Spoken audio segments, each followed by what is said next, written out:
Hello friends, welcome back to my channel nursing career. Friends, आज मैं आपके लिए स्टाफ नर्स एग्जाम के लिए प्रिपरेशंस के लिए इन्फेक्शन कंट्रोल पार्ट फर्स्ट लेके आई हूँ। आई होप आपके लिए क्वेश्चंस बहुत हेल्पफुल हो। So now let's start with my first question. Question number first, while cleaning the eye it has to be cleaned from, and its options are inner canthus to outer canthus to inner canthus, and option C is middle of the eye to outer canthus, and last one is middle of the eye to inner canthus, and its answer is the inner canthus to outer canthus. The next है हमारा question number second. Under the certain circumstances, the virus that cause chickenpox can also cause, and its options are athlete foot, herpes zoster, German measles, and infectious hepatitis, and its answer is a herpes zoster. Question number third.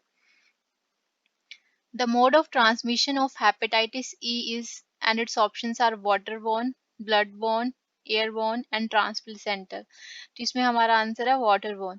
जो hepatitis E है वो हमें किसकी वजह से होता है? अगर हम क्या है कॉन्टामिनेटेड वाटर जो है इंजेस्ट कर लेते हैं उसकी वजह से क्या हेपेटाइटिस ई के चांसेस हो जाते हैं। देन नेक्स्ट है हमें question number fourth, precaution used when caring for a rubella patient is, and its options are droplet, contact, universal and hand washing. तो इसमें हमारा आंसर है ड्रॉपलेट। अगर किसी पेशेंट को रुबेला है तो उसके केस में हम क्या है पेशेंट के ड्रॉपलेट से दूसरे पेशेंट्स को प्रिवेंट करेंगे। कैसे प्रिवेंट कर सकते हैं? हम उसको मास्क के लिए बोल सकते हैं या हैंडकरचीफ के से उसका जो है माउथ कवर करने के लिए बोल सकते हैं।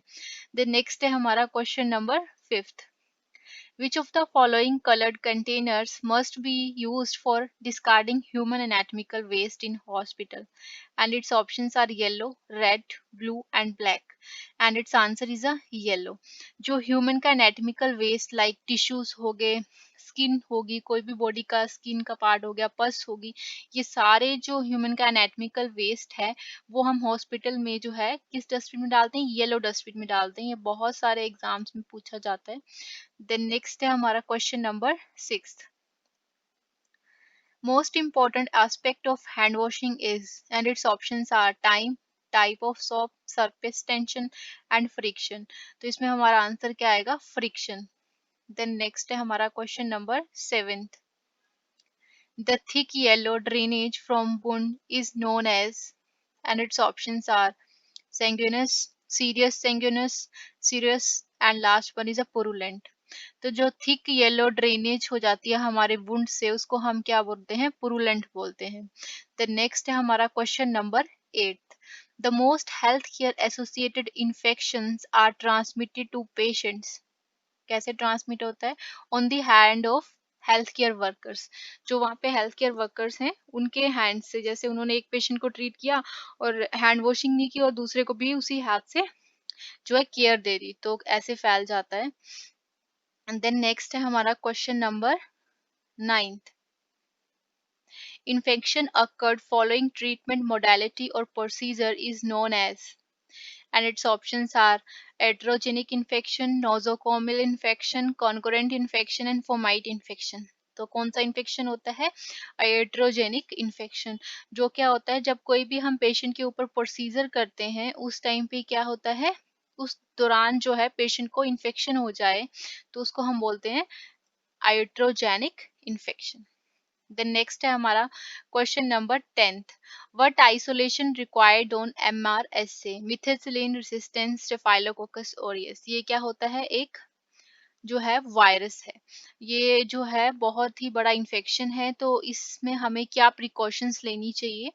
तो इसमें बताया गया है no isolation required, contact isolation, droplet isolation, all of the above. तो इसमें हमें क्या करना चाहिए? कॉन्टैक्ट आइसोलेशन जो है मेंटेन करके रखनी चाहिए। The next है हमारा question number 11th, when caring for a client with bronchitis what is the best way the nurse can prevent the spread of infection? And its options are via empirical antibiotics, hand washing, ET intubation and vaccination। तो इसमें हमारा answer आएगा hand washing. Question number 12th, which of the following is considered a portal of entry for bacteria? And its options are eyes, nose, mouth and intact skin. तो इसमें हमारा answer क्या आता है? इंटैक्ट स्किन के through जो है portal of entry जो है बैक्टीरिया की नहीं हो सकती। Question number 13th. In VAP, VAP means ventilated associated pneumonia. The patient, what is standard uh, angle of a degree to head of end of the bed should be elevated. अगर patient जो है ventilation पे है, उसको pneumonia हो रखा है, उस टाइम पे हम इसमें पूछा गया है कि पेशेंट का जो हेड का जो बेड है, हेड एंड बेड है, वो कितने एंगल पे रखना चाहिए। तो इसमें ऑप्शंस दिए गए हैं आपके पास 30 to 45, 40 to 50, 60 to 90 and 120 degree. तो हम इसमें आंसर टिक करेंगे 30 to 45 degree. Question number 14th. The most important in clinical area waste management is, and its options are segregation, transportation, storage and labeling. तो इसमें क्या बताया गया है? Segregation. जितना भी आपका हॉस्पिटल का वेस्ट होता है, अगर आपको उसको मैनेज करना है, उसको सबसे पहले आप उसको सेग्रीगेट करोगे, डिफरेंट डिफरेंट कंटेनर्स जो है यूज करोगे, और डिफरेंट डिफरेंट जो डस्टबिन्स हैं उनका यूज करके हम जो वेस्ट है उसको सेग्रीगेट करेंगे। तो सेग्रीगेट इज जो most important point. The next है आपका question number 15th। The ventilated associated pneumonia is defined as pneumonia that develop. कब डेवलप होता है pneumonia VAP? After a 5 day of intubation and ventilation, option B. After a 48 hour of intubation and ventilation, and option C. Any time after intubation, and last one is none of these. तो इसमें हमारा answer बताया गया है after a 48 hour of intubation and ventilation. Then next है हमारा question number 16th. Which of the following organism cannot be treated effectively with antibiotics? And its options are Streptococcus, Staphylococcus aureus, E. coli and Epstein-Barr. तो इसमें हमारा answer है Streptococcus. Question number 17th. What vaccine protection against lockjaw? And its options are MMR, H1N1, varicella and tetanus. तो इसमें हमारा answer आता है tetanus. Question number 18th. What would be an appropriate alternative for a high level disinfectant with a low odor? And its options are isopropyl alcohol, chlorine dioxide, glutaraldehyde and last one is the orthopethyldehyde. तो इसमें हमारा answer है orthopethyldehyde. Question number 19th. What is the term used for determining if the sterilized instruments are sterile before reuse? And its options are event related packaging, terminal sterilization, chemical indicator system and last one is a biological monitoring system. तो इसमें answer है हमारा event related packaging. Question number 20. What is the most effective way to help prevent the spread of organism? And its options are sterile technique, medical asepsis, use of ultraviolet properties and hand hygiene. And its answer is a hand hygiene. Question number 21. The immediate disinfection of all articles and body discharge during the course of disease is known as congruent disinfection, terminal disinfection, sterilization, and bactericidal. And its answer is a congruent disinfection. Question number 22. The highest concentration of HIV virus is found in, and its options are saliva, CSF, CSF means cerebrospinal fluid, blood and semen. And its answer is a blood. जो HIV virus होता है वो सबसे ज्यादा हमारे blood में होता है. अगर किसी पेशेंट को HIV है और हम उसके ब्लड के कांटेक्ट में आ रहे हैं तो हम भी क्या होते हैं, रिस्क पे होते हैं, क्योंकि हमें भी HIV वायरस होने का खतरा है. The next है हमारा question number 23rd. The precautions used when caring for a rubella patient is. ये क्वेश्चन सेकेंड टाइम रिपीट हो रहा है और इसमें आंसर आपका ड्रॉपलेट. Then next है आपका question number 28th. The carrier of a virulent organism is called host, monocarrier, pseudocarrier and agent. तो इसमें हमारा आंसर है pseudocarrier. Question number 25th.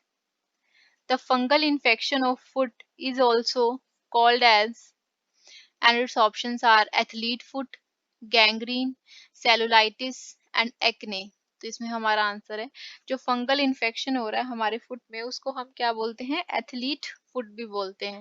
Then next है हमारा क्वेश्चन नंबर 26.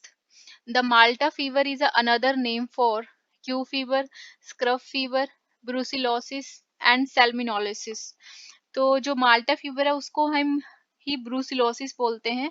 वो किसकी वजह से होता है, जब हम क्या कर लेते हैं, इंजेक्शन कर लेते हैं अनपॉस्चराइज्ड मिल्क का और अंडर कुक्ड मीट का, जो एनिमल्स फ्रॉम इन्फेक्टेड एनिमल्स, जो अगर हमने कोई ऐसा मीट खा लिया जो हमने अच्छे से पकाया नहीं है, तो ये क्या है, ये जो इन्फेक्शन है वैसे तो एनिमल्स में होता है, पर अगर हम वो चीज़ खाएंगे और दूध अगर अच्छे से आपने बॉयल नहीं किया है, अनपास्चुराइज्ड मिल्क है, तो उसकी वजह से भी क्या है, आपको ब्रूसिलोसिस की कंडीशन हो सकती है.